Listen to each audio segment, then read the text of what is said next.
খবরে দেখেছেন এই রাষ্ট্রকে সেখানে চ্যালেঞ্জ করেছে, আপনাদের হয়ে চ্যালেঞ্জ করেছে এবং সেনাবাহিনীকে বাধ্য করছে মিটিংয়ে বসার জন্য ইউএনওর অফিসে, যে কেন আপনারা এই উর্দুভাষী ক্যাম্পে বারবার এসে জনগণকে হেনস্থা করছেন। রাত বেরাতে আপনারা কাগজ নিয়ে আসেন, বৈধ কিনা অবৈধ কিনা, এই ডকুমেন্ট নিয়ে আসেন, সেই ডকুমেন্ট নিয়ে আসেন, এগুলো হেনস্থা কেন করছেন। দুঃখজনক হলো সত্য যে খালিদ ভাই এবং আমরা একই শহরে একই দেশে থাকবার পরেও ওয়াশিংটন থেকে আসা এক ভদ্রলোকের মাধ্যমে আমাদের পরিচয় হইতে হয়েছে।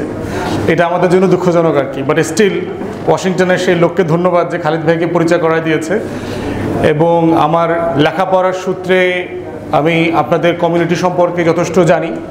আমার বাবা মুক্তিযোদ্ধা ছিলেন এবং আমরা যেহেতু খুলনায় লম্বা সময় ছিলাম, ঝুট মিলের আশেপাশে আপনাদের এই উর্দুভাষী বিশাল মহাজির সম্প্রদায়ে বসবাস করতেন।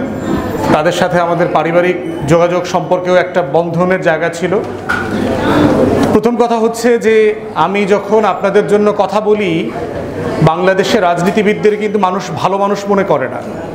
রাজনীতিবিদদেরকে মানুষ মিথ্যাবাদী মনে করে, বদমাইশ টাইপের লোক মনে করে। আমরা যারা রাজনৈতিক কর্মী, এখানে সালাম ভাইও আছেন, ওভারঅল রাজনীতিবিদদের সম্পর্কে ধারণা খুবই খারাপ এবং তারা মনে করে যে এরা কথা বেশি বলে কিন্তু কাজ করে না, ওয়াদা দেয় খেলাফ করবার জন্য, কোনো আমানতদারিতা রাখে না। এখন আপনাদের জন্য যখন আমি কথা বলি, আমি এটার প্রমাণ করবার চেষ্টা করি যে আসলে আমরা এটা মিন করি।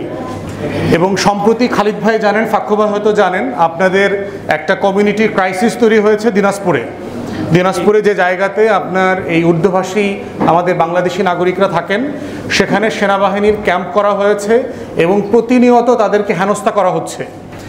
আমরা আমাদের দলের পক্ষ থেকে, আমাদের দলের একজন জয়েন্ট সেক্রেটারি যিনি ওখান থেকে নির্বাচন করবেন, ব্যারিস্টার সানি আব্দুল হককে আমরা সেখানে পাঠিয়েছি এবং তিনি আপনাদের হয়ে যারা যারা অনলাইনে দেখেছেন, খবরে দেখেছেন, এই রাষ্ট্রকে সেখানে চ্যালেঞ্জ করেছে, আপনাদের হয়ে চ্যালেঞ্জ করেছে এবং সেনাবাহিনীকে বাধ্য করছে মিটিংয়ে বসার জন্য ইউএনওর অফিসে, যে কেন আপনারা এই উর্দুভাষী ক্যাম্পে বারবার এসে জনগণকে হেনস্থা করছেন। রাত বেরাতে আপনারা কাগজ নিয়ে আসেন, বৈধ কিনা অবৈধ কিনা, এই ডকুমেন্ট নিয়ে আসেন, সেই ডকুমেন্ট নিয়ে আসেন, এগুলো হেনস্থা কেন করছেন। অথবা আমরা যখন বলছি যে আমরা উর্দুভাষী নাগরিকদের পাশে আছি, আমরা কিন্তু এটা মিন করি। আমরা ইতিমধ্যে এটা কাজ দিয়ে প্রমাণ করা শুরু করেছি এবং আরও যেখানে যেখানে যেভাবে আপনাদের হয়ে লড়াই করা দরকার, প্রতিবাদ করা দরকার, সেটা আমরা করব। আজকে আপনারা জানেন যে মাননীয় প্রধান উপদেষ্টা উনি রাজনৈতিক দলগুলোর সাথে কথা বলছেন। আমাদের দলের চেয়ারম্যান মুজিবুর রহমান মঞ্জু সেই মিটিংয়ে অ্যাটেন্ড করছেন এবং আপনাদের এই দাবিনামাটা আমি ইতিমধ্যে মুজিবুর রহমান মঞ্জু ভাইকে পাঠিয়ে দিয়েছি এবং ওনাকে আমি বলেছি এবং পার্টি চেয়ারম্যানকে বলেছি, আপনি যখন প্রধান উপদেষ্টার সাথে কথা বলবেন, আপনি ওনাকে বলবেন এই উর্দুভাষী জনগোষ্ঠীর কষ্ট দূর করবার জন্য যেন একটা কমিশন তৈরি করে দেয়, যারা ইমিডিয়েটলি আপনাদের সাথে কথা বলবে, নেতৃবৃন্দের সাথে কথা বলবে যে আমাদের কোথায় কোথায় কী কী করণীয় আছে, কী কী গলতি আছে, কোন কোন জায়গাতে এগুলোকে অ্যামেন্ড করা দরকার, কোন কোন জায়গায় অধিকারের সমস্যা হচ্ছে, মিথ্যা মামলা থেকে শুরু করে আপনাদের যে আবাসন গৃহায়নের সংকট আছে, এগুলোকে অ্যাড্রেস করবার জন্য। সর্বশেষ কথা হচ্ছে যে বাংলাদেশের নাগরিকত্বের লড়াই কিন্তু শুধু আপনাদের না, এটা মাথায় রাখবেন। আমরা সবাই 20 কোটি মানুষ কিন্তু নাগরিক হয়ে উঠবার জন্য লড়াইটা করে যাচ্ছি। অতএব আপনার বাসা নাই, এটা কিন্তু শুধু আপনি উর্দুভাষী হবার কারণে না।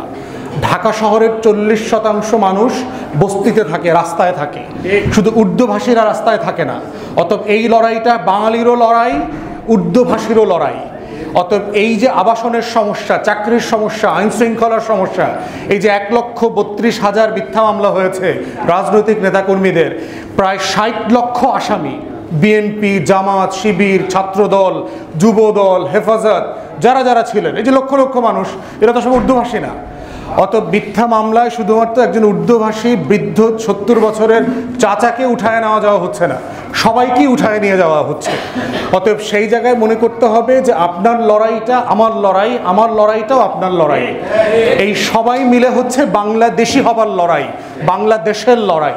অতএব এই লড়াইটা আমরা সবাই কাঁধে কাঁধ মিলায়ে লড়বো ইনশাআল্লাহ।